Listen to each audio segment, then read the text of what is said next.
दोस्तों,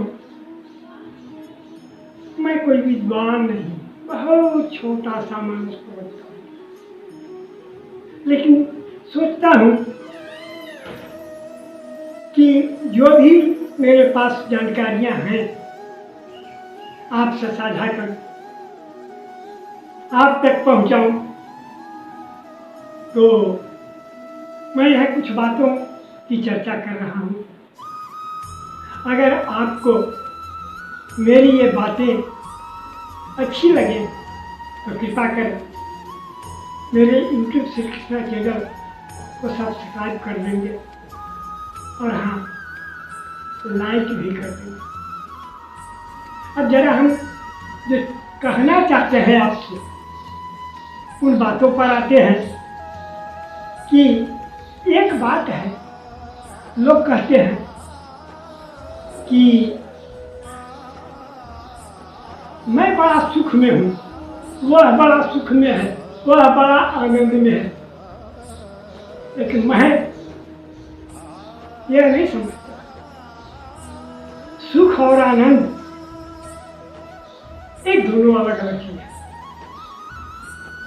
सुख तो होता है, सभी साधन है, कोई चीज की कमी नहीं है, लेकिन आनंद नहीं है क्योंकि वहां चिंता है। और जहाँ चिंता है फिर आनंद कैसा? आनंद अलग चीज है। बहुत से करोड़पति, अरबपति, व्यापारी, बिजनेसमैन, उद्योगपति है, अरबों की संपत्ति है, लेकिन फिर भी हर तरह के सुख है उनको। खाने पीने, रहने, वाहन, सब चीज का सुख है। लेकिन उनसे जरा पूछेंगे आप कि आनंद है तो ना भाई चिंता है कि समुद्र में मेरा जल जहाज तो नहीं डूब गया, कितना मुझे क्षति हो जाएगी अगर ऐसा होगा। यही तो उनका सुख हुआ। सुख है, आनंद नहीं चिंता है। आनंद किसको है? साधुओं को, सन्यासियों को, योगियों को, फकीरों को। जो मिला खाया, जो मिला पहना, किसी चीज की चिंता नहीं है। मस्त, अपने आप में मस्त है, भगवान के नाम में मस्त। उनको किसी चीज की फिक्र नहीं है।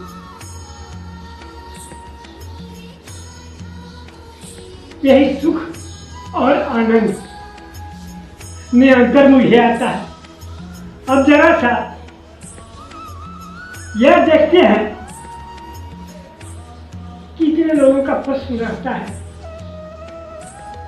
कि जब हम मर जाएंगे, मेरी मृत्यु हो जाएगी, तो अगला क्षण मुझे कौन सा मिलेगा? तुम खुद जान रहे हो कि मरने के बाद तुम्हें अगला क्षण कौन सा मिलेगा। अरे तुम्हारा कर्म ही तुम्हारा अगला क्षण का निर्धारण करता है। मरने के बाद जब आत्मा शरीर का त्याग कर देती है तो दो चीज ही साथ जाते हैं, एक स्वभाव और दूसरा कर्म। तुम यहाँ भी तो अपने स्वभाव के अनुसार ही कर्म किए हो। स्वभाव, अपना विचार, अपने मन की विचार, इसको तुम लिए जाते हो, और यही स्वभाव जो तुम्हारे पास इस जन्म में है, यह स्वभाव साथ में जाकर इस कर्म का भोग प्राप्त करवाने के लिए उसी योनि में तुम्हारा जन्म हो। तुम अपने स्वभाव से इस जन्म में जैसा कर्म किए हो, अगले जन्म में उस कर्म का फल भोगने के लिए यह स्वभाव ही तुम्हारा वह कर्म ग्रहण करेगा। स्वभाव के अनुसार ही कर्म होते हैं, कर्म के अनुसार ही उसकी आकृति बनती है। और फिर वह उस आकृति से कर्म फल भोगना शुरू कर देता है। यही तो है। तो मृत्यु के बाद क्या होगा वो आप अपने से भी जान लीजिए कि आपका स्वभाव क्या है। इस संबंध में विद्वानों ने अच्छी अच्छी और बड़ी बड़ी कथाएं लिखी है। आपका जो स्वभाव होगा वही स्वभाव मरने के बाद आपके साथ जाएगा, क्योंकि आप जो कर्म किए हैं उस कर्म का फल वह स्वभाव ही तन प्राप्त करके आपको भोगवाएगा, फल का भोग। तो मरने के बाद यही होता है। एक तीसरी बात आ जाती है यहाँ कि लोग प्रेत योनि कहते हैं। कोई इसे मानता है, कोई नहीं भी मानता है, लेकिन मैंने अपने अध्ययन में कहीं पढ़ा है कि यह प्रेत योनि में 3 खूबियां होती हैं। एक खूबी कि इसे पूर्व जन्म की बात याद रहती है। दूसरी खूबी कि यह शीघ्रगामी यह योनि होती है। अभी यहाँ 1 मिनट के बाद कहीं और तीसरी कि इसमें क्षण भर के लिए यह कोई भी रूप धारण कर सकता। हाँ, 1-2 बातें और इनके बारे में लिखी गई हैं कि इन्हें प्यास खूब लगती है और इनका भ्रमण काल संध्या से लेकर अर्धरात्रि तक ही होता है। अब ये बातें कहाँ तक सार्थक है और कहाँ तक निरर्थक, मैं भी अभी दुविधा में, लेकिन जो जानकारी थी उसके अनुसार कह दिया। एक और बात आप जानेंगे कि पुत्र और पुत्री में कुछ संस्कार, पुत्र में पिता का कुछ संस्कार अवश्य आता है, और यह प्रत्यक्ष देखी हुई बात है।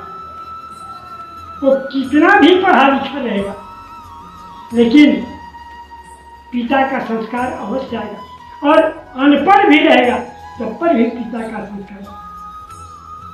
जरा सा सोच लीजिए कि कोई संस्कारी पिता है, उसके पास राज लिहाज अतिथि सरकार सब कुछ है, पुत्र पढ़ा लिखा भी हो तब भी, अनपढ़ हो तब भी जरूर अनुकरण करता है।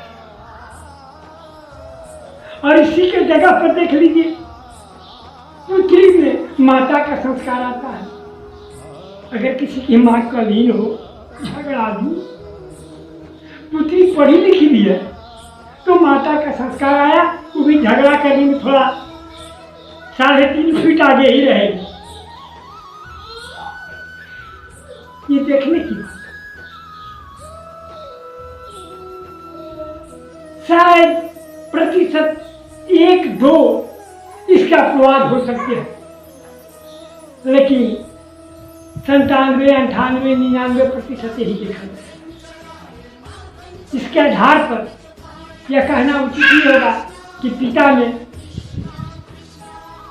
पुत्र में पिता का संस्कार और पुत्री में माता का संस्कार थोड़े ही क्यों ना आए, अवश्य हमारे हरि भक्तों की जो मैं कुछ बातों की जानकारी आपको दी, तो आप इस पर गौर कीजिएगा, ध्यान लगाइएगा। मैं समझता हूँ यह आपके लिए कल्याणकारी ही होगा, और मेरी कामना, शुभकामना भी यही है कि आप सदा सुखी रखें, आप सदा सुखी रहे।